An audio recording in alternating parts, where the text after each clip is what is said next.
Hello and welcome to episode 10 of Market Values, the weekly football podcast from Transfermarkt, where we discuss all the biggest stories across the world of football and how that relates to the market values of your favourite stars. Manu, we made it to episode 10. I think we deserve a pat on the back. Everyone doubted us, but here we are. What a milestone. How are you doing? Of course, Manu Vet, my co-host. I hope you're doing well today, buddy. I'm glad we're not cancelled yet. That's great. Yeah. I think if we were an HBO show, we would definitely be gone. Yeah. I mean, if we were a typical BBC show, we'd be finishing our first series and taking a year and a half off. So, well, luckily podcasts don't work more, that way. Maybe. What was that spy series that took a 4 years hiatus and then came back? Oh, I have no idea. It's something about the hotel guy. Good show. Oh yeah, with Tom Hiddleston. Yeah, great show. Name escapes No idea. me. But they took 4.5 years off, so there you go. Yeah. Anyway, we're definitely not here to talk about TV and movies. Thankfully, we're here to talk about football. And Manu, we have, as always, some great content on this week's show. We travel around the world trying to grab as many stories as we can. Mm-hmm. We started off in Paris, where I spoke to our colleague Stefan Tan. Yes, there is another Stefan at Transfermarkt, if you can believe it. He's even better than me because he's French. But I sat down with him. Hold on. So we have a Stefan Tan in France. We have a Stefano Bonfino in Italy. Are you sure they're just not clones of you working in different areas? Yeah, every nation has to have a Stefan. It's just we're very we're very resourceful. We work in many scenarios, so we're around the world. You can't get away from us. But yeah, I think we're only missing one in the Spanish team, actually. Ironically, there's none on the German team, even though it's probably considered a German name. So there you go. But yes, I spoke to Stefan Tan about Khvicha Kvaratskhelia, the PSG left winger, and whether he should be the most valuable left winger in the world after his performances in the Champions League last week against Bayern Munich, and of course his overall performances this season.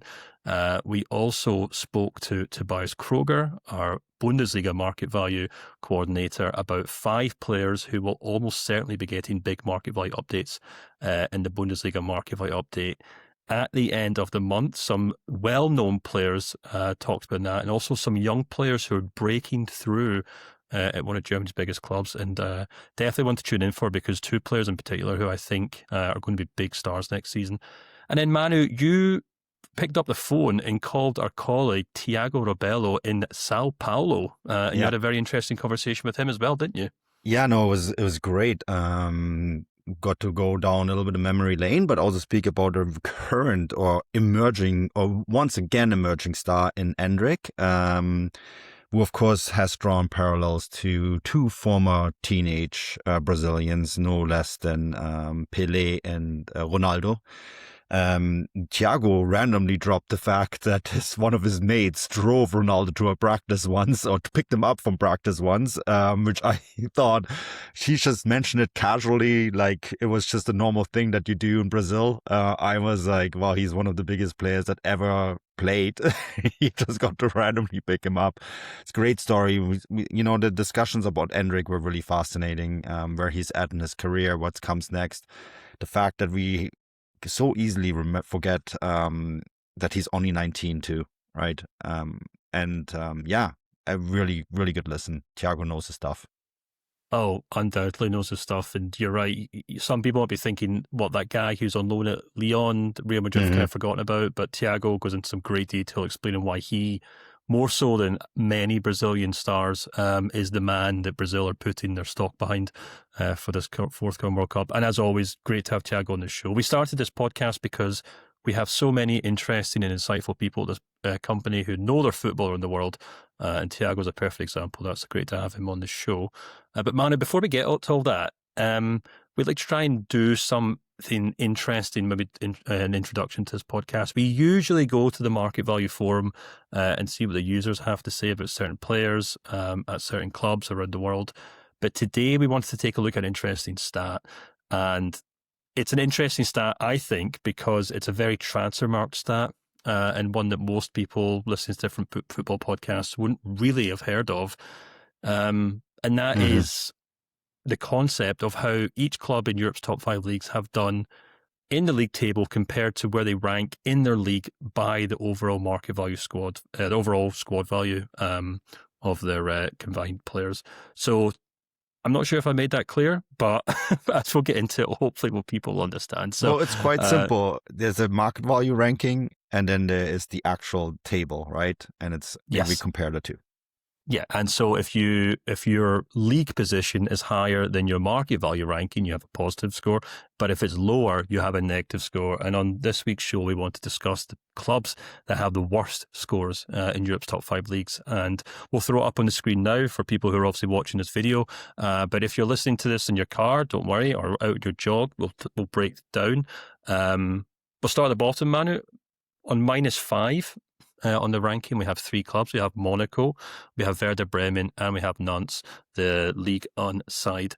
3 really interesting clubs there. 2, well, maybe 1 big club and 1 maybe surprising club. Monaco, of course, former Ligue 1 champions, but maybe Werder Bremen are perhaps the most interesting one from your point of view because, you know, a club who sacked their manager or head coach, as we've been known in the Bundesliga. He went to RB Leipzig.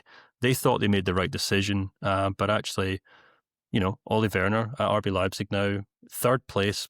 Things looking pretty rosy there, but things for Werder Bremen not doing so well in comparison. Yeah, I mean, Werder Bremen is interesting, right? They sacked their head coach after the head coach refused to sign a new contract, right? So because every time I mention it that way, someone's like, well, he wanted to leave anyways. It's like, yes, that's true, but then you still sacked him. Yeah, I think, you know, he went on to RB Leipzig and got them back into Champions League football in very convincing fashion, which speaks for him, I think, you know, and one of the things that he was always accused of, that he wasn't able to work with young players. Well, there's a certain Jan Diomande who will disagree with that. If you haven't heard of Jan Diomande, you've been living under a rock. Ole Werner has done a fantastic job with him. And Werder Bremen brought in a coach in Horst Steffen, from Elversberg, who was known to develop young players, and they didn't give him the time to actually develop these young players, fired him, and then gave the job to Marcel Tione to rescue the day.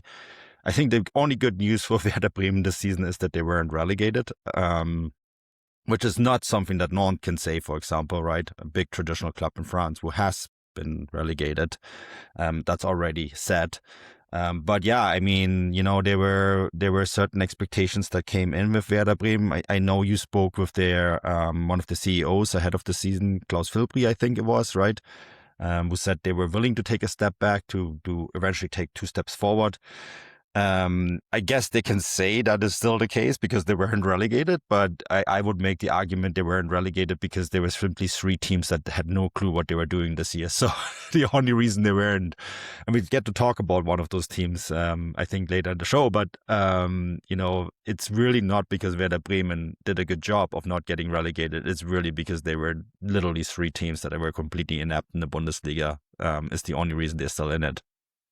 Yeah, interesting that they are technically, by this metric, the 2nd worst performing team in the Bundesliga. So, yeah, maybe Ole Werner made the right choice there. 3 clubs above them, well, technically above them on the table, below them in terms of score, and that's Fiorentina, Newcastle, and Chelsea, all on -6. Fiorentina, Manu, if I'm not mistaken, only very recently confirmed that they won't be getting relegated from Serie A.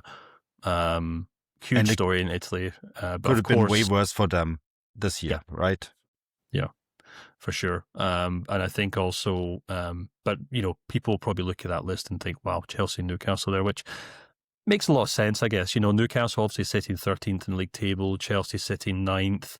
I think I was noting to one of our colleagues last weekend that there's actually a good chance that Chelsea could finish the season in the bottom half of the table, which is crazy because obviously by the sheer fact that they've signed so many players, but also spent a lot of money, they also have one of the most valuable squads in the world, but are just simply struggling to compete in the Premier League this season. Numerous head coaches coming and going. There's big talk about Xavi Alonso. I was going to say Xavi Simons there, not quite. Maybe he'll be just as useful, I'm not quite sure. But yeah, Xavi Alonso potentially getting the job there, which I'm a little pessimistic about, to be honest with you. I'm not quite sure I believe that one just yet. But crazier things have happened, Manu. But yeah, 3 big clubs there, 3 big European clubs that have clearly struggled this season. I think Newcastle is really fascinating to me too. I suspect what happened there is that maybe playing in the Champions League was a little bit too much to chew off for them. And you could really tell that in the group stage they did all right, but the moment they played against bigger teams from Europe's elite leagues or elite clubs, they really struggled. And then I think the whole Alexander Isak transfer saga in the summer really hurt them. And then, of course, now you have the whole thing with Anthony Gordon potentially wanting to leave the club. He's been heavily linked to Bayern Munich. I think that is a story that has legs. It really comes down to what Bayern Munich want to do at this point. But, I think they're really fascinating to me because they have definitely made a step back in their development. But I do hope that that doesn't lead to Howe being sacked, because I think he's a fantastic coach. And I think this is literally a case of, they made a step back, but it is because of all the noise surrounding the club. Yeah, I think with Newcastle, people assume, okay, they've got a lot of money, they don't have any issues, but because they have to kind of dance to that PSR tune, excuse me, they've had to be very specific about the signings they make. And I think they've been quite lucky, if you want to say, or maybe they've done their due diligence, fair enough, in the last kind of couple of years where most of the signings have paid off very well. But I think the signings they made this year just simply haven't worked out. They kind of were very kind of caught off guard by Isak leaving. They panic bought in the transfer window, and it just hasn't really kind of worked out for them. And I completely agree with you. I do kind of hope House stays there and he can kind of wrestle control that squad again in the summer, and maybe they can bounce back, because they're certainly not the 13th worst team in the Premier League, despite what the league table would suggest. But we move on. Just above them in the table, 3 clubs again on -7. So that means their league position is 7 levels below where they rank in their respective leagues in terms of their squad market value. And that is Nice, Girona, and Nottingham Forest. Nottingham Forest, an obvious one, Manu. They spent a huge amount of money. They have a big squad, a lot of very valuable players. We had Ben on the show not so long ago talking about Elliot Anderson, for example. So we maybe don't have to go too much detail into Nottingham Forest, but I'm quite intrigued by the other 2 clubs. Nice, potentially, still in the running for relegation, but Girona, a club who were 3rd in La Liga 2 seasons ago, obviously quite famously won promotion from the 2nd division, considered this very smartly run club. They have obviously ties to Manchester City and even directly to Pep Guardiola, actually. They've got a number of Man City players on loan, but things have just completely fallen apart. And I think that might be a good story to have Ivan Fuente, our Spanish football expert, on the show soon to discuss. Yeah, I really think so too. A deep dive on Girona, I think, is something that's really important. I suspect, I'm not the expert on Spanish football, but what I do know about Girona and what I know about writing the market value text for La Liga is that there is a significant amount of turnover, because they are kind of like they are for Man City what Strasbourg is for Chelsea, right? There's a lot of players that go there. There's also sometimes players like Tati Castellanos comes to mind, who did really well at New York City FC, and rather being sent to Man City, they get to send to Girona to like increase their market value and then be sold on to make money for the City Group, right? So you have a lot of that. And then they were in the Champions League 2 years ago as well, and I think that was also a step too far for them, right? And it is, I mean, this is also true for a club like Chelsea. Like the squad turnover, if you have too much of it, you can't build consistency. It just doesn't work. Yeah, absolutely. Well, 2nd place is a club on its own, and that's, of course, Wolfsburg, who, Manu, I'm sure you could spend half an hour talking about, but they sit on a score of -8. And going into the final match day in the Bundesliga this season, this weekend, could absolutely get relegated. In fact, they'll either get relegated or they'll end up in the relegation playoff spot. So either way, they'll be fighting for their future, either the playoff spot or confirmed. as a second-tier club. And as if that isn't confusing in itself, they also decided to change their logo this weekend just to confuse anyone who hasn't been paying attention. They brought back the old logos from the 1990s when they were still playing in the Zweite Bundesliga, which is maybe a come full circle moment for them if things go badly it will be the next 2 weeks, right? Because even if they are going to finish 16th, which they have in their own hand, all they need, quote unquote, all they need is a win against St. Pauli. It is somewhat in their own hands. Having said that, if Heidenheim in the parallel game get a big win, then they're still in trouble. It's complicated. Look at the table. It's very tight. But what I've got to say is this: Wolfsburg, one of the highest salaries in German football, one of the highest squad values in German football, lots of turnover, lots of inconsistency, different coaches. It's a place that players only come to really use as a stepping stone, because it's not one of the big cities in Germany, right? The joke is in Germany that the best thing about Wolfsburg is the 45-minute train ride to Berlin. It is not one of those big traditional clubs cemented in German football, highly significantly financed by Volkswagen, a company that's also in trouble. So maybe all of this is a result of that. And yeah, there's a really realistic scenario that over the next 2 weeks, including the relegation playoffs, they could be relegated. Yeah, which would be perhaps the biggest story in European football in terms of biggest drops, falls from grace. A former Bundesliga title winners getting relegated with, as you said, one of the biggest budgets in the league. If not for the club that are top of this list, then that, to no surprise to anyone who's been following football this season, is of course Tottenham Hotspur, who have a score or a ranking or whatever you want to call this of -12. So their league position in the league table in the Premier League, which is of course currently 17th, is 12 points below where they are in the Premier League in terms of their squad market value, which would obviously put them 5th in the English top flight. And I don't even know where to go with Tottenham, Manu. I'm sure we'll do a big debrief on it when the season ends, but there is huge there's turmoil on and off the pitch of that club. There's a lot to go on that you can't really discuss within 2 or 3 minutes. My personal opinion is that they've spent a lot of money on some very average players. They've made some panic buys. Xavi Simons, a perfect example of that this season. Some good players in there, don't get me wrong. Mickey van de Ven, for example, I think is a potentially world-class central defender. But it's a squad, I think, that's maybe not been as good as it had been billed, if you want. And we've seen the market value of a number of their key players drop dramatically this season. And this is now a third head coach in 12, 18 months that hasn't been able to get a song out of this team in terms of where they should be in the league table. And worryingly for Tottenham, Manu, they've got 2 games left to win, or to kind of avoid relegation, because it's basically going to come down between them and West Ham. Tottenham have to go away to Chelsea, and then they have a final match day at home to Everton, who've been very good this season. And West Ham go away to Newcastle, which will be difficult, but then play at home to Leeds.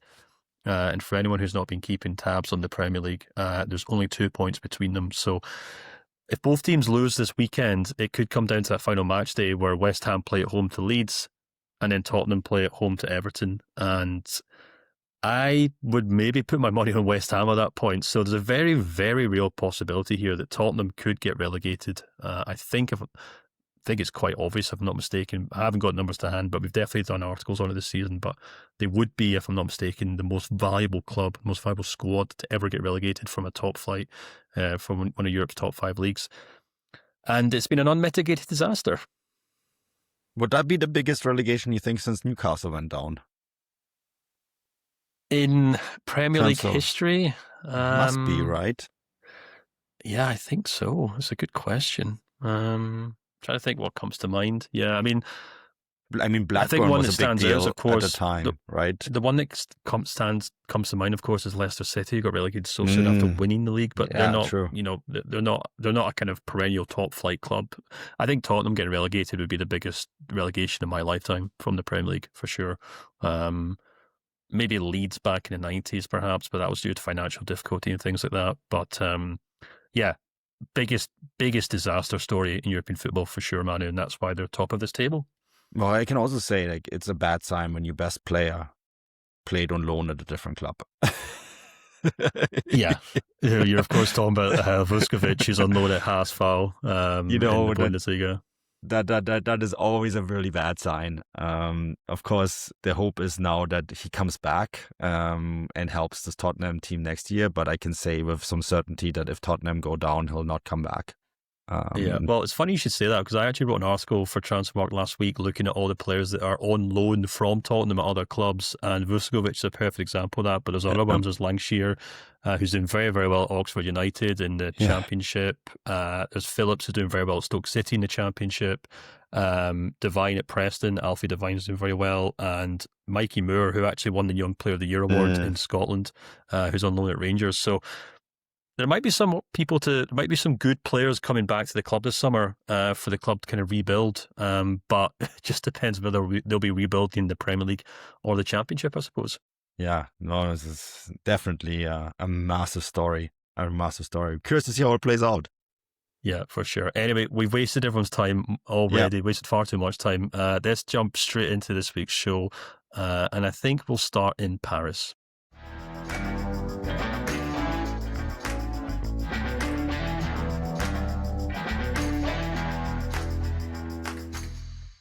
Well, as most people who listen and watch this show will know, but of course some of you may have been living under a rock or in a cave, so you may have missed it. But last week we had the Champions League semi-finals and PSG beat Bayern Munich to reach their second consecutive Champions League final. And while there were a number of players on that pitch who I guess are contenders for this season's Ballon d'Or, some of the biggest and most viable players in the world. One that really stood out to everyone was Khvicha Kvaratskhelia. And as such, I've asked my colleague from the French team, Stéphane Tan, on the show. And Stéphane, before we get on to going through a whole list of questions I have for you about the Georgian winger, I wanted to actually read out some of the comments we've had in the market value forum. As you may have guessed, after that game in particular, we had a lot of users jump on and give their opinions on what Kvaratskhelia's market value should be. I'll read out some of them. You can take some of them more seriously than others, I think. For example, the first user says, I was a bit surprised that Kvaratskelia's market value, obviously his nickname, or Kvaradona, I think is the best way to pronounce it, has only gone up by 10 million euros since he left Napoli to join PSG, given he's already a key player in this Champions League winning team. Another user says Khvicha's valuation hasn't changed in 3 years. He's 25 now, and it's hard to talk about his potential as a player any longer. Success in the Champions League, the national team's outstanding performances in the Euros, nothing has prompted Transfermarkt to value Kvaradona at 100 million euros or more. And then we had some other ones, of course, people saying, his performance against Bayern Munich was simply world class. It's in the big games in particular that you can see time and time again why so many considered him one of the best attacking players in the world. It's his one-on-one situations, his dynamism on the ball, etc., etc. So one user says at this point in the season, the next big upgrade is inevitable. Someone says, for me, he's a number one contender for the Ballon d'Or this year, which is very interesting. But we also have quite a few users saying there's two Kvaratskhelias, Stéphane. There's the one who stars in the Champions League. This one user says a spirited player and a true game changer. The Georgian possesses that rare ability to rise to the occasion in major European fixtures. His output in the Champions League is a striking illustration of this. But then they also note that his Ligue 1 performances maybe don't match what he does in the Champions League. So first of all, thank you for coming on the show. It's great to have you on. I just realized I didn't even say hello and ask you how you were. So I'll ask, how are you? Welcome to the show. And first things first, what have you made from Kvaratskelia's performances this season for PSG? Thank you. Hi, Stefan. Thanks for the invitation. Yeah, so Kvaratskhelia, excuse me first if I don't pronounce his name correctly, but he's such an incredible player. We have to remember that Kvara first half of the season was a little bit difficult as it was for all the PSG players. With the Club World Cup, he didn't get a proper break and had to go back to the competition very quickly. So the first part of the season, he wasn't as impactful and decisive as usual, but it's important to remember that he only joined PSG in January 2025, and he had to adapt to a new country, a new league, and a new philosophy, Luis Enrique, which is particularly demanding for attacking players who are expecting to be the first defender.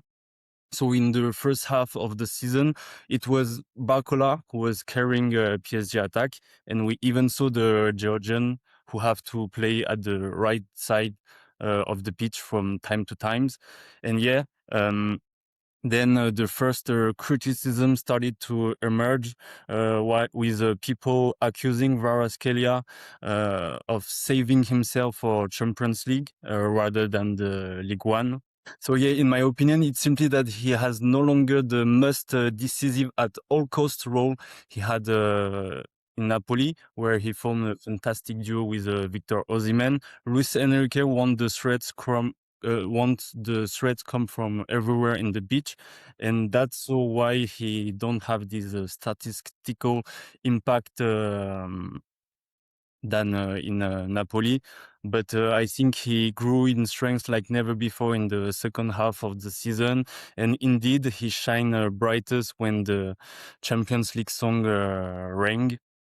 He's actually the PSG most decisive players since the final of Champions League against Inter. He also achieved this incredible feat of being decisive in 7 consecutive knockout games. And the Chelsea game was the turning point for me. He started the game at the bench. I think he was a little bit angry, and he showed everyone what kind of player he is, and scored these 2 incredible goals. And since then, he always start at the left side, and then Barcola was just a sub. I think the game against Bayern Munich was the best moment for him to show that he is one, or at least part of the best winger in the world, alongside maybe Michael Olise. Yeah. Yeah, it's interesting what you discussed there, because it's almost like, unlike maybe traditionally speaking, a player has to come to a football club, he has to win league games, he has to win titles, score goals, assists to prove himself. But when you come to PSG, he almost has to compete with the other star players. So he has, obviously last season, I remember Doué being so outstanding in the Champions League for PSG. Dembele was obviously probably considered one of their key players. You have other players, of course, like in defence and midfield.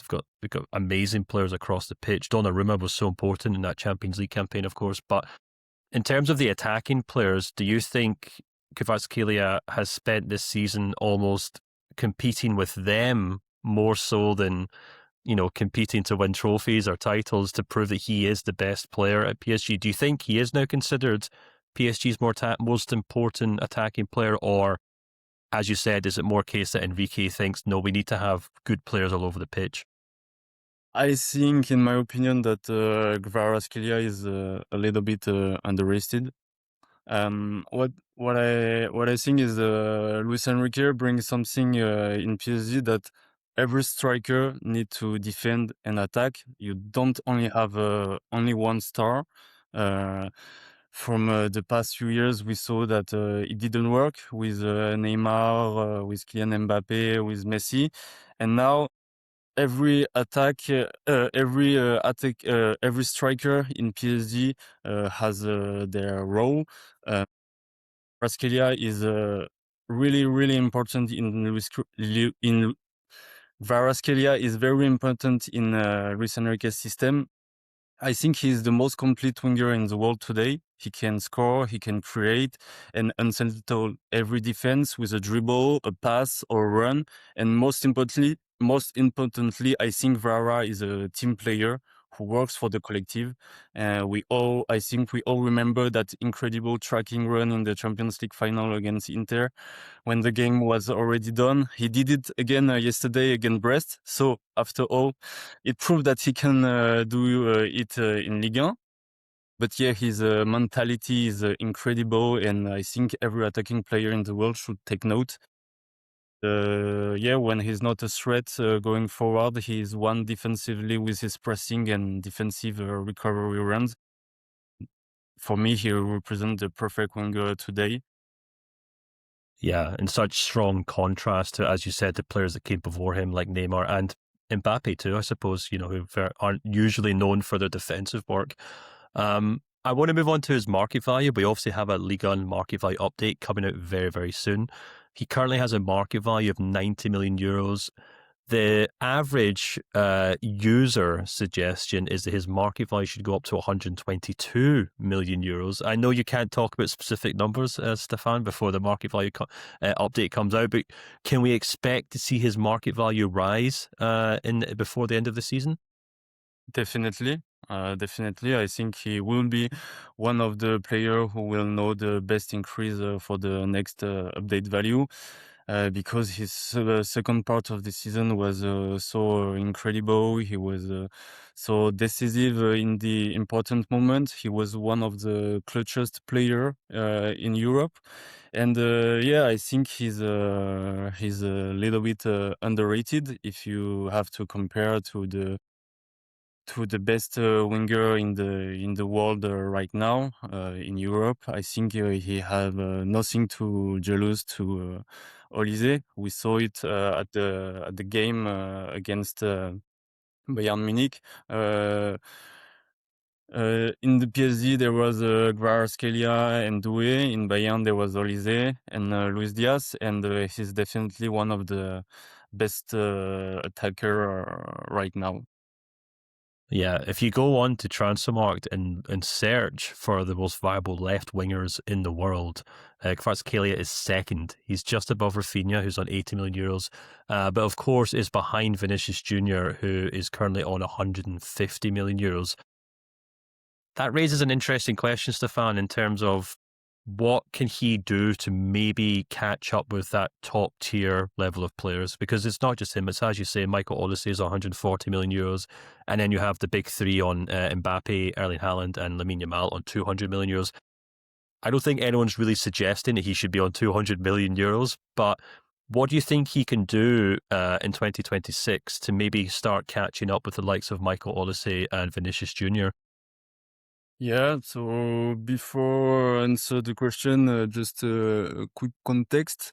Yeah, I think that his price is ridiculous when you compare it to the market value of the wingers in Europe. It's worth reminding people that he's only 25, despite what his face might suggest. So he still has an enormous progression, and I think Kvara's problem is that he's Georgian, and that's why he's not at the top right now. And big credit to the Napoli fan who gave him the nickname of Kvaradona. I think that helped him to boost his profile, but he's clearly underrated. And thankfully for everyone else, Kvara and Georgia won't be at the World Cup, because if they were, he will be without question one of the favorites for the Ballon d'Or. And to answer to your question, I think that this season he progressed a lot during the knockout stage. We saw him always being decisive by a goal or by a pass. Even he's not decisive, he will always be the first player on the pitch to defend. I think one of Kvara's problem is that he's not like all these kind of young players right now. He don't use social media, or less than other players like maybe Lamine Yamal, but he have an incredible communication guy who is working for him. We saw it in his social media, always doing incredible stuff before every game. But yeah, maybe it's the fact that he don't make so much noise compared to the others. He had a particular character. No, it's not the. Yeah. Maybe as Olise, he's very quiet. He's very, but maybe it's this. I think it's in this part that he maybe have to work a little bit, because on the pitch he's doing already incredible things, and he had to keep going like that, maybe scoring more goals, and maybe being a little bit more decisive in League One. Yeah, absolutely. I mean, if you think about the ridiculous campaign that Real Madrid did last season to try and win the Ballon d'Or for Vinicius Jr., maybe PSG have to do more publicity for him as well, perhaps. But that's all really interesting stuff. Before I let you go, Stefan, I have to ask that really annoying question where I say, will he move to the Premier League? Because on the Transfermarkt website, so far this year, he's been linked to Liverpool, he's been linked to Manchester United, Chelsea, and Arsenal. There's a big story this weekend that Arsenal will be looking to sell 2 or 3 players to finance a deal for him. Now, it's all speculation, obviously. I'm not asking you to predict the future, but I guess maybe a more appropriate question would be, he's now in his second Champions League final. The favourites to presumably go on to win the Champions League. Have you had any... Yeah, exactly. Do you think there's any concern that if they do win the Champions League, he might say, hey, look, guys, I've done everything I want to do in Paris. I want to test myself somewhere else? Seriously, I absolutely don't think he could leave PSG. And actually, I don't think who wants to leave one of the best club right now with the best project right now. As I said, he's still young. He's only 25 years old. Luis Enrique was absolutely right to push for him, and PSG getting him for only 70 million euros was a real steal. He's easily worth double today. So definitely not. There is no even discussion for the fact that if Barcola or Kvaratskhelia had to start the game right now, he's at the top, and I don't see him leaving PSG right now, and I hope for the PSG fan that he will be there for a very, very long time. Yeah, it would certainly seem odd to swap everything at PSG for a shot at Chelsea at this moment in time, shall we say. So I think I probably agree with you there. But Stefan, that's all we have time for. Thank you so much for coming on the show. And I think we'll definitely have to get you on when his market value changes and the comments in the market value forum are a bit kinder, perhaps. Or, of course, if he does go on and win the Ballon d'Or, we'll get you back on the show to discuss that as well. But for now, thank you so much, and we'll speak to you soon. Thank you. Bye-bye.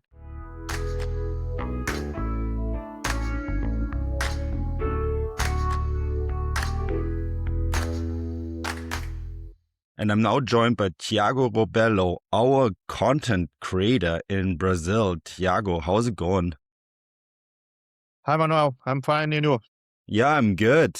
Yeah, I mean, I'm really excited to have this conversation. It's the first time I have you on the pod. I had your colleague Marcus on before.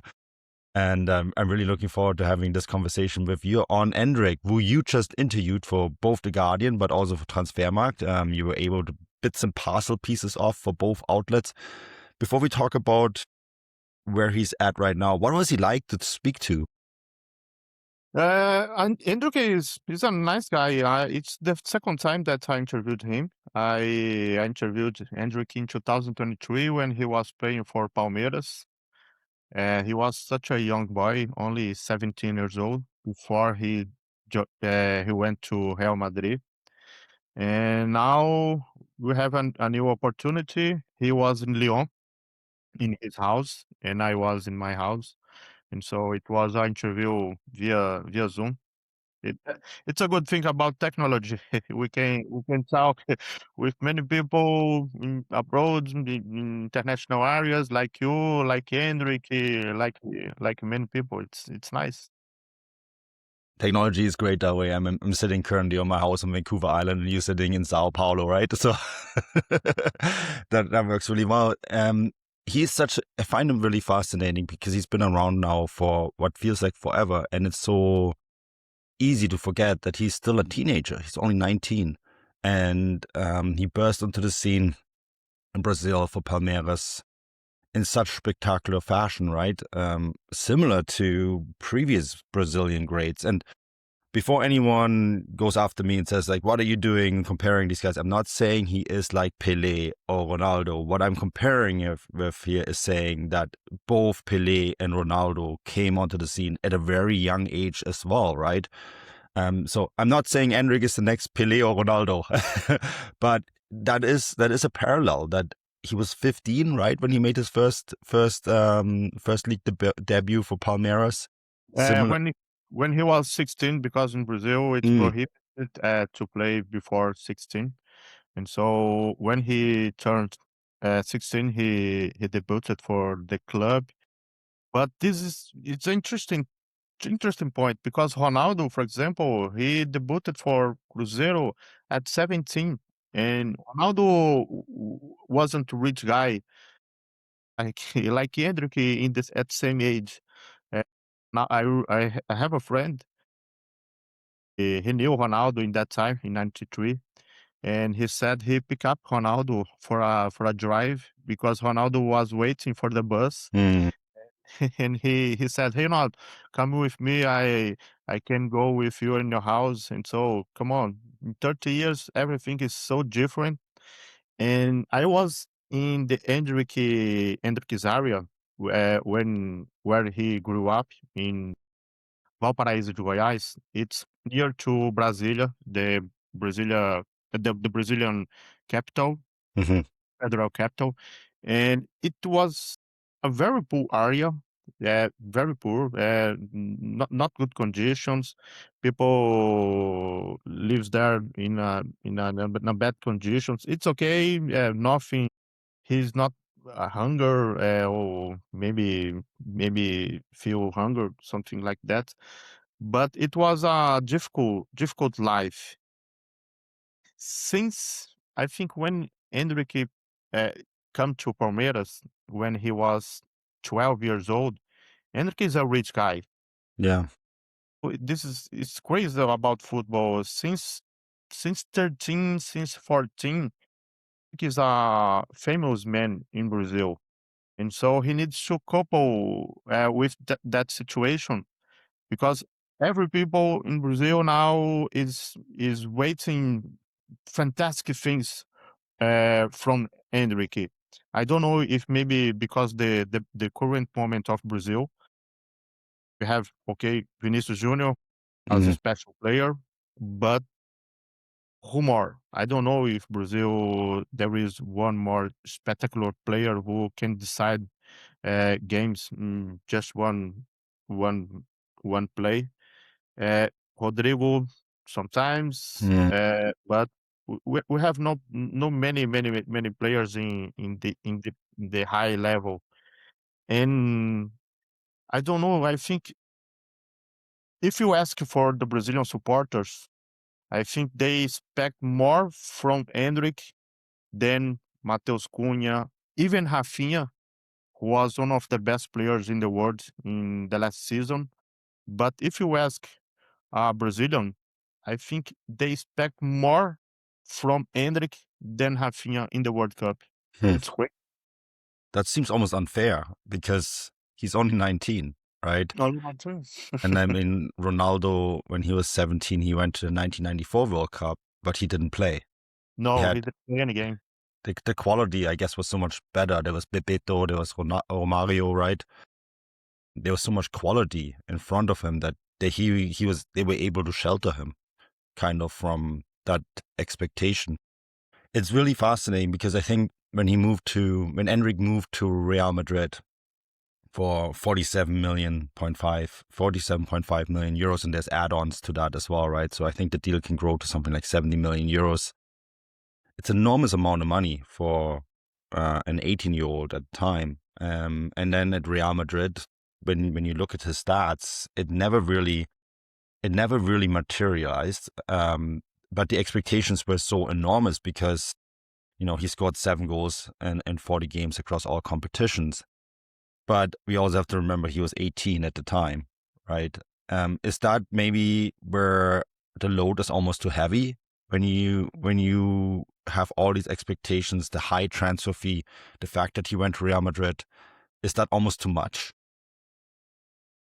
I don't know if the expectation was too much. I think it's expectation what he can do because it's since young.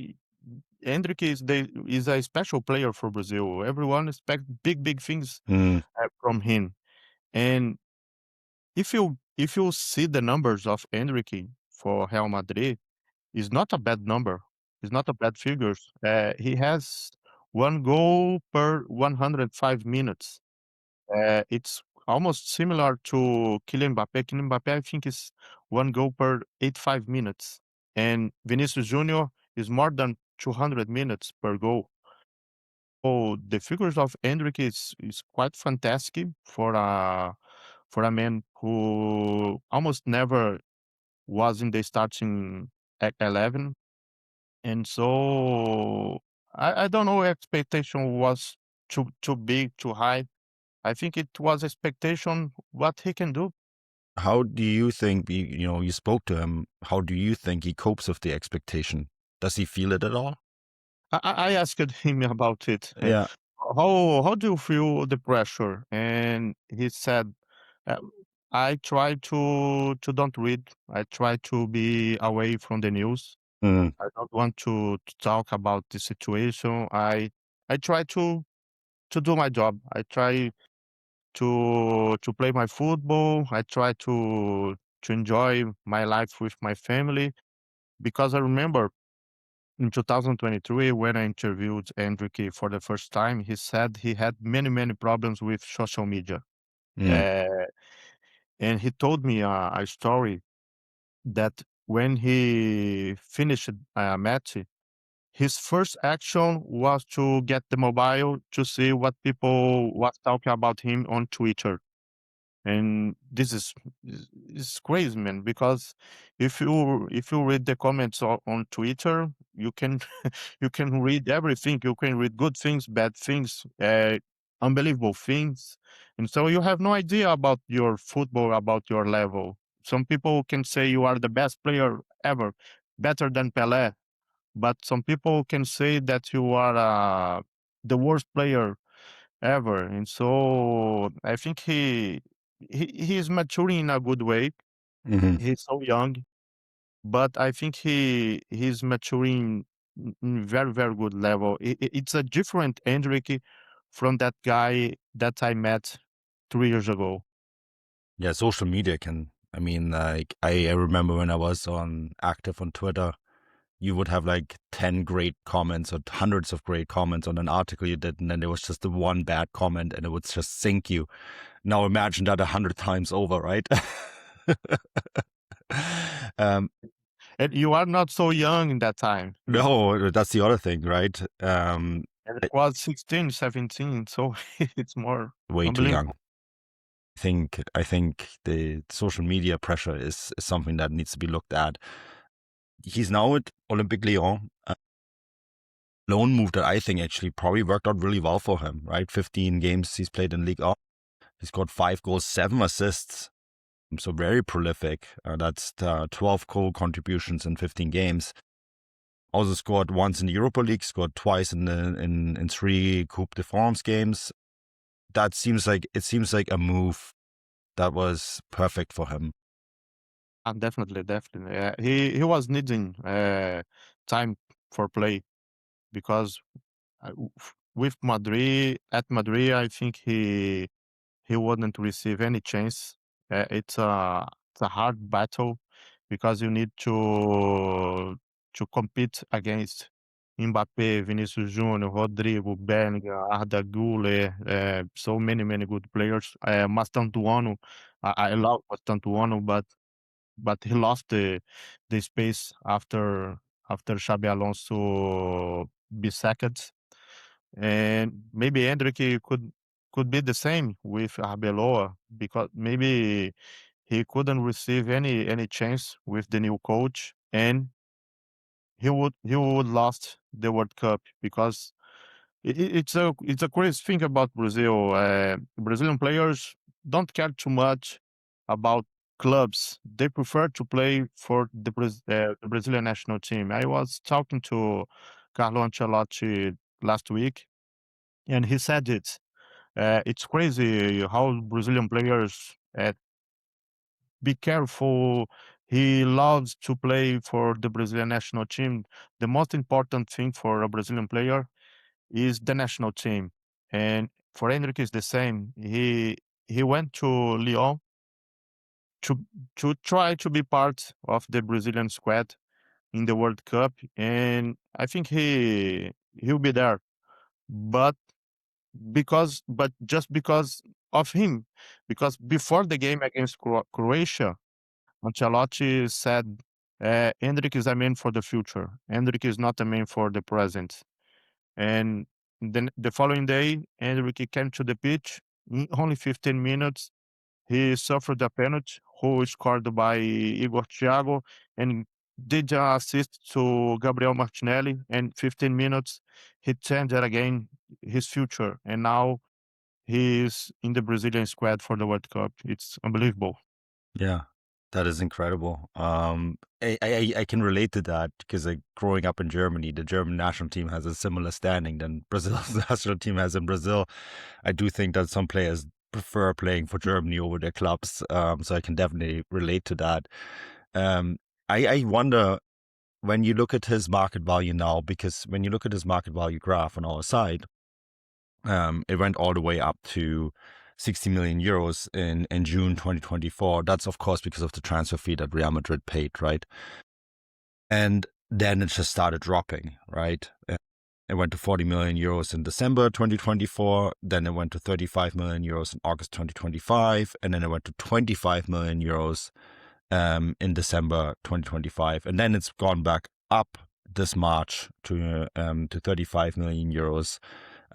Neither one of us are part of the French team, so I can't say what they are going to do with his market value. Well, I have a good idea, but we're not supposed to say. But let's just speculate and say it should probably go up, right, Thiago? Yeah, probably you up. But this is a something quite normal for Brazil. If you get the numbers of Vinicius Junior and Rodrigo, they drop, and after they rise the market value, because I think they need a time to adapt. We are talking about a teenager. He is only 19 years old now. And so it's difficult because you need to move to a new country, to a new culture, with new people, with the most important thing, maybe the hardest thing, is that it's a new language. So there is a pattern in Brazil about coach, and he's like a father for young players. Not for only young players, it's for mature players as well. They love a coach that work like a father. And so when you go to Europe, you don't have this situation. It's a work teammate. They don't treat you like a son, like a teenager, like a young man. They treat you like a normal man. And so this is very difficult for a Brazilian player, because the whole life that he had, he was treated like a son. Yeah. And when you go to a new country, you need to adapt to this new society, who don't take it, who don't see you like a son. Maybe that's the point about the Brazilian players love Carlo Ancelotti, Yeah. because Ancelotti, the most important thing to him is the relationship. The most important, he said many times, the most important thing in his work is the relationship. And Ancelotti knows how to cope with the players, and he treats some players like the son, like Vinicius Junior, like Rodrigo. And I think this is a point that Endrick missed a lot in Real Madrid, that he needs he needed to learn in the most difficult way, but I think now he's on the path, in the right path. Final thought, and do you think he's going back to Real Madrid this summer, and is he going to be a success there? Yeah. We talked about it as well, because I asked him, "Hey, you are doing in a very good level for Lyon, and had you talked about you stayed in Real Madrid?" And he said, "Yes, I talked many times about it, and I think maybe I could have the same success that I'm doing for Lyon." And I was like, "Really? Do you think it?" And he said, "Yes, maybe because I need chance. I needed opportunities, and I didn't have opportunities with Xabi Alonso because I was injured. I lost 3-4 months because my injury. And when I was able to play, that was in November, it was a made decision that I need to leave to a new club. But if I stay there, maybe I could have the same success that I'm reaching for Lyon. So I think he's very optimistic, and he's very confident about his quality. That's a good point about Endrick. He is very confident. For me, that's the best quality for a striker, because if you have confidence, you have everything. Because sometimes you are not playing a good level, you are playing so bad, but you need to trust in himself. And Endrick is a guy that trusts a lot in his capacity to change the game, to score goals. And so I think he's able to return to Real Madrid and be the player that we are expecting from him. I think I personally think I fully agree with you. And I looking at this Real Madrid side at the moment, where there's so many players, especially in attack, that are so very similar. The one thing that is really missing is a proper number 9, right? Because Kylian Mbappe, world-class player, don't get me wrong, but he's not really a true number 9. Vinicius Jr., not really a number 9. Rodrigo, when he's fit, definitely not a number 9. I mean, they played Jude Bellingham there at times, right? So when you really look at the squad, they could really use Endrick. So yeah, it makes a lot of sense that he has the confidence of wanting to go back, because he must be looking at the squad and say, like, yeah, I can play there. So yeah, it's really interesting. Thiago. Come on. It's difficult because, come on, you are talking about Mbappe, Vinicius Junior, Rodrigo, Bellingham, Arda Güler. So there are so many good players, and you need to be confident to say, I can play in that team. Yeah, and I can have be better than them, and I can provide something that they don't have, right? Yeah, exactly. Yeah, no, absolutely. Thiago, this was great. Thank you so much for coming on. I'm definitely going to have you back on for anything Brazil related. Check out the interview on Transfermarkt. It is, I think, on pretty much every domain now. So no matter what language you read, you should be able to read it. Thiago's excellent piece on Endrick. We'll do this soon again. Until next time. Cheers, Thiago. Yes, man. Bye.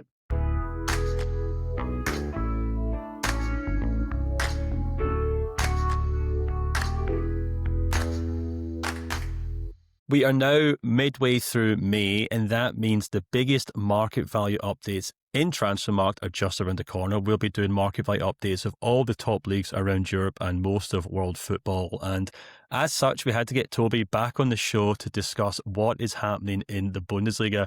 Toby, how are you? And it's great to have you back on the show again. Hi, Stefan. Thanks for the invitation. I'm fine. So let's start. Yeah, exactly. We have 3 main players we want to talk about here, and 2 players that maybe most people, certainly outside of German football, don't know about, that we want to maybe shine a light on. And as you said, we've got a lot to get through, so I'll maybe jump straight into it. And as we had Ben on the show recently to discuss players who could see a market value rise, or let's be honest, will likely see a market value rise in the next market value update.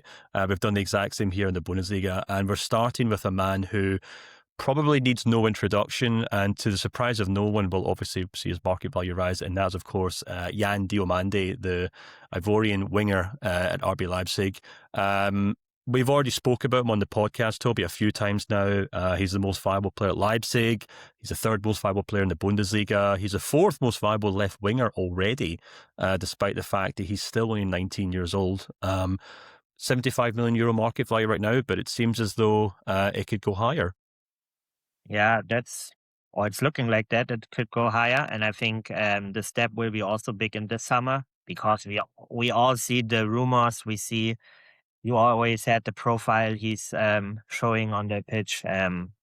This acceleration, one-on-one dribbling. He's a phenomenal player. So I think everyone who needs an attacking player will have a take a look on him. So I think he will be a big topic this summer. Also after the World Cup, I think that's also a big stage for him to perform. And then maybe we will see a very high market value. I can tease that. Yeah, absolutely. It'll be interesting to see if he does stay at Leipzig, how he does next season, of course, because Leipzig didn't have any European football this season. They had, you could maybe argue, a more simplified campaign because they didn't have to compete in the Champions League. But I suspect many people will be very excited to see what he can do in the Champions League next year, either at Leipzig or at Arsenal, Manchester United, or a number of the clubs have been linked with him before the summer window. Yeah, but I think also, why shouldn't he recreate his performances in the Champions League when he can perform against Bayern, when he can perform against Dortmund? Why he shouldn't do it in the Champions League? So I'm really excited for that. But I think his next season will be also a good one like this season. Yeah, absolutely. Undoubtedly one of the highest risers across all of Europe's top 5 leagues in terms of market value rises. So if football had a Rookie of the Year award, I think he'd probably be the main contender for it across European football. Elsewhere, we have another exciting player who's really kind of rose to prominence in the Bundesliga, and that is Johan Manzambi, who is the Freiburg central midfielder. For people who maybe don't follow the Bundesliga, Toby, but have perhaps been watching the Europa League, Manzambi has been crucial to Freiburg's run to their first ever European Cup final, where they'll play in the Europa League against Aston Villa. Perhaps a player that Aston Villa fans should take note of. I'm sure Unai Emery knows all about him because he has been a phenomenon at Freiburg this season, hasn't he? Yeah, he's the one Aston Villa needs to stop because he's thriving. He's he has a really good composure. He can be a box-to-box player. Can play on a number 6, but also a number 8, also number 10. Has some threats before the goal. So yeah, he's really thriving, and yeah, he is also made for the Premier League with his body. He's very strong, compared with the speed or combined with the speed. He's also one of the most exciting players in the Bundesliga, I guess. And I think also in the Europa League final, we will see that. Yeah, his goal in the last round was outstanding, and I don't think I'm being disrespectful to the Europa League to say he has taken it very easily in that competition. He's found it very easy to dominate games, and it'll be interesting to see if after they play Aston Villa, if Aston Villa perhaps say, hey, who's this guy? Let's maybe pick him up. But he's already been linked with Bayer Leverkusen, Manchester United, Real Madrid, Galatasaray. Perhaps it's worth explaining to users and listeners here, Toby, that when we do the market values, it's not just based on the player's form, but it's also to do with the potential interest or demand in a player like Manzambi ahead of the summer transfer window.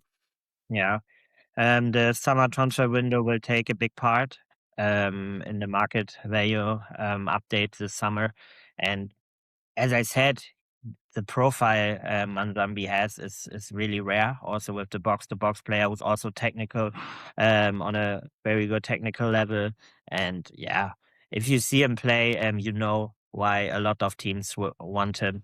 And I think also he has the opportunity to be in the World Cup and also show his potential there. But as I also said with Diomande, I think it also fits to Manzambi. When these players in the Bundesliga perform against Bayern and Dortmund, that's biggest sign that they can also perform elsewhere. So I think we also had talents who played very good games against smaller teams, but against the top teams in the Bundesliga, they were like a ghost. But that doesn't suit to Diomande or Manzambi. So I think both are ready for the next steps. But with Manzambi, we should also have in mind that maybe if Freiburg wins the Europa League, maybe he will stay another year for Freiburg, as he also could say, okay, we won the international trophy with my club and we will play Champions League. But I think the chances are small that they can win against Aston Villa. But yeah, he will be a transfer target for a lot of good teams, top teams. So we can be excited for that. Yeah, absolutely. He, of course, came through the Freiburg Youth Academy, so he obviously has a lot of attention to Freiburg. It's a very easy club to love, and they have a lot of players who have stayed there because obviously it's a very nice place to stay. But yeah, his market value currently 35 million euros. It was 8 million euros at the start of the season. So that shows, how far he's come and how it's likely to increase once again. Another midfielder we have to talk about is Alexander Pavlovic, the Bayern Munich young player, another player who's came through his academy at Bayern Munich. And Toby, he's the third most valuable player in the Bundesliga, third most valuable player at Bayern Munich, third most valuable German player, and the sixth most valuable defensive midfielder in the world.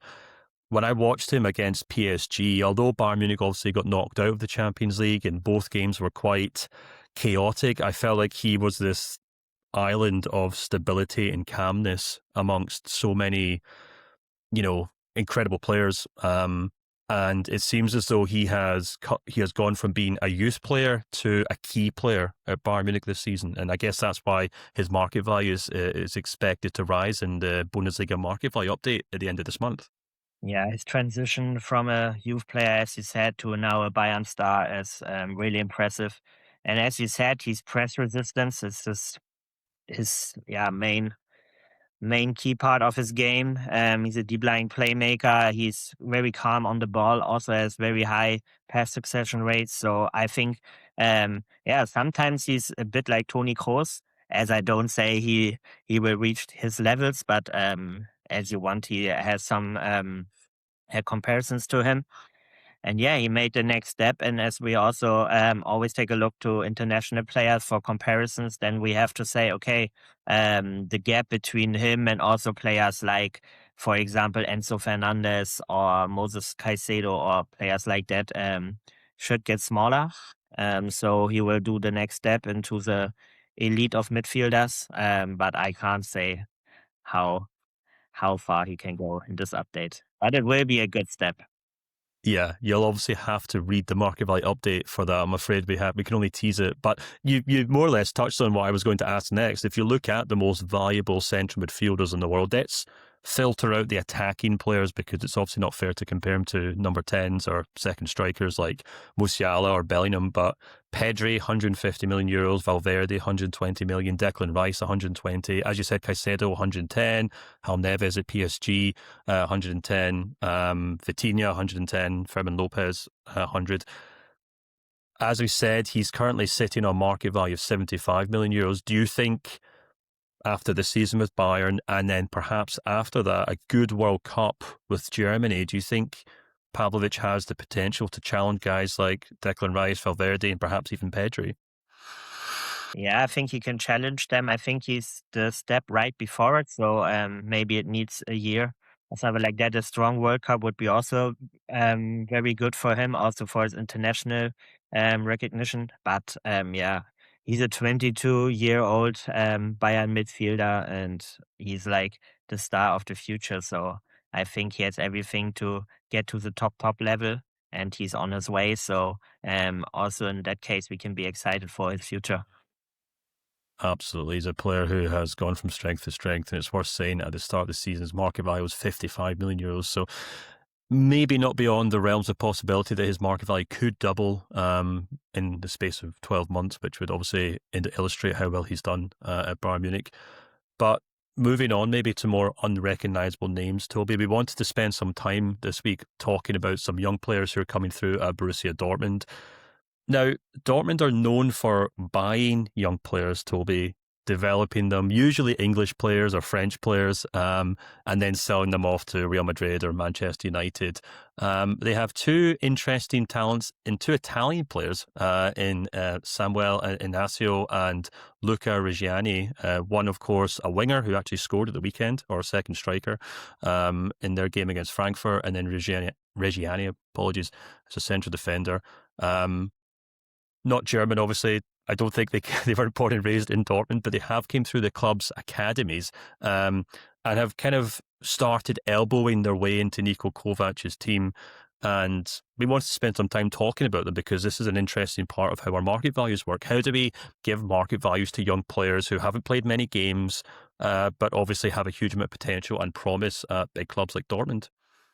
Yeah, I think these both players are good examples for being brave with young talents, because we all know Dortmund is a club who develops talents, and the history showed us. And now we see some 80-year-old players who came just to the starting lineup from Dortmund. So we can say, okay, these are big talents, and the steps are higher for BVB players, for example, or talents than maybe for Heidenheim talents, for example. So also we see with the first market value, when you are going through a Dortmund team or a team who can be compared like that in other leagues, then the steps are bigger for these talents. So two exciting players. I think for both it's the best situation that were raised in Germany football-wise, because in Italy, I don't think they would play right now. So also for the Italian football, maybe it's good if some or two players are developed in Germany and not in Italy. So that could be a good sign for them. But yeah, as you said, Inácio scored his first goal this weekend. It's also a player who's good on dribbling, has a good creativity. So he's a good prospect.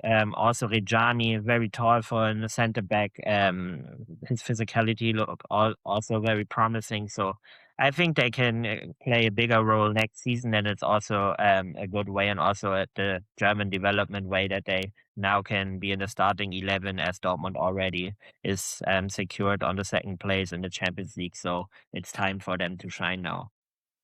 Yeah, and really interestingly, the context behind these two players, and for people who maybe don't follow Dortmund may not aware of this, but two big names leaving the club this season: Julian Brandt, an attacking midfielder, and of course Niklas Süle, a central defender.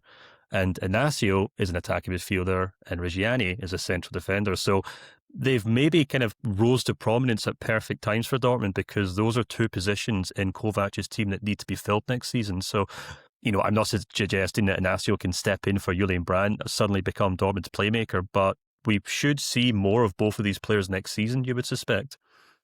Yeah, I would suspect that. And it's also the way German football fans watch their teams or want to see their teams, that they develop own talents. And yeah, it's the perfect chance for Dortmund to get them into the team now. And of course, they won't be in the starting lineup for the first, or we can suggest that they won't be in the starting lineup for the first game next season, but they will play a bigger role. And it's also like kind of the identity Dortmund lost in the last 2 or 3 years, that they lost, that they developed their own talent. So I think it's a good way to the glory days of talent development of Dortmund. So I think it's a good choice, and they both make a good impression on the first game. So yeah, let's see what they can show us in the next season. Yeah, certainly two names to remember, shall we say, for next season. And then when they kind of blow up, you can say you found out here first at Transfermarkt. But Toby, that's all the time we have. But I'll remind users that our market value update for the Bundesliga comes out on May 27th. We'll undoubtedly have you back on the show then to discuss all the biggest talking points. But for now, thanks very much for coming on the show, and we'll speak to you soon. Thank you.